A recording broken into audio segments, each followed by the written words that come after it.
E vamos falar agora sobre a distância focal.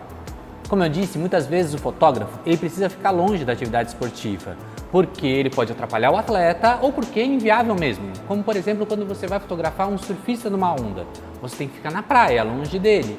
Então você vai precisar realmente usar uma lente com uma distância focal diferente para isso. Mas o que é essa distância focal? A distância focal é basicamente o zoom da lente. Apesar de não ser o termo exato, vocês podem entender assim que vai funcionar muito bem.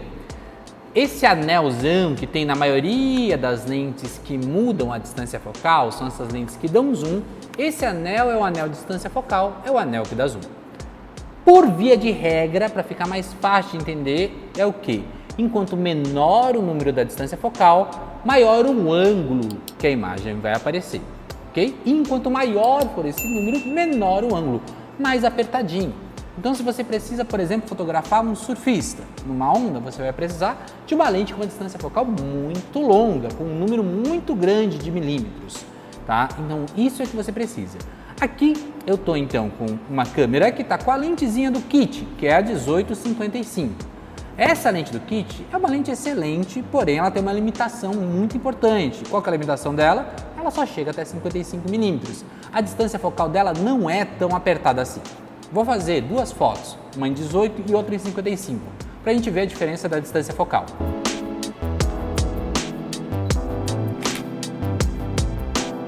Agora eu vou fazer uma foto em 55 milímetros.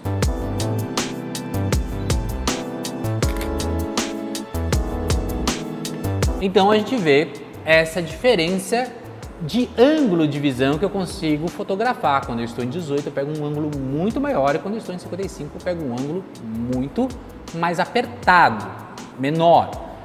Existem três grandes grupos de distância focal que são importantes que a gente decore. Existe um grupo que é um grupo chamado de grande angular, que pega grandes ângulos, como 18 milímetros. Existe um outro grupo que é um grupo chamado de normal, que vai estar aproximadamente em 50 milímetros, que é um grupo que tem um ângulo, uma perspectiva próxima do olho humano. E existe também um outro grupo chamado de teleobjetiva. A teleobjetiva tem ângulos mais apertados.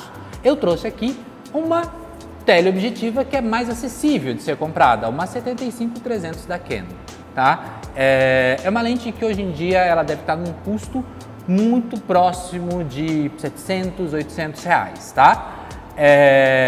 Ela é uma lente que vai ter algumas limitações, ela vai ter, por exemplo, uma ausência de estabilizador de imagem, entre outras coisas, porém, ela me dá uma distância focal muito maior, ela vai de 75 a 300 milímetros.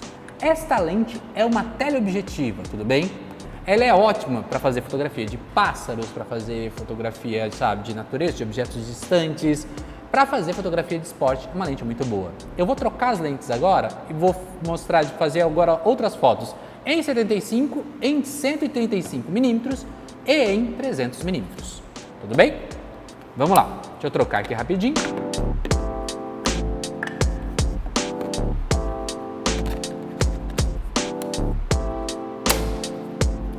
Agora eu estou então em 75 milímetros, tudo bem? Vou fazer uma foto lá para a gente ver.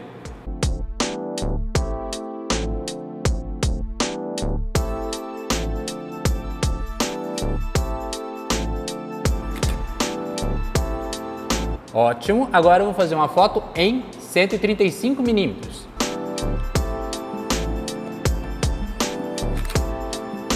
Muito bem, e agora eu vou fazer uma foto em 300 milímetros. Ótimo. E agora eu vou pedir para o editor colocar todas as fotos uma do lado da outra para a gente poder ver. Aí vocês vão ver a foto em 18, em 55, em 75, em 135 e em 300 milímetros. Essa é a diferença da distância focal. Para atividades esportivas, é muito legal que se você conseguir usar as distâncias focais maiores, porque você vai poder ficar mais distante da atividade.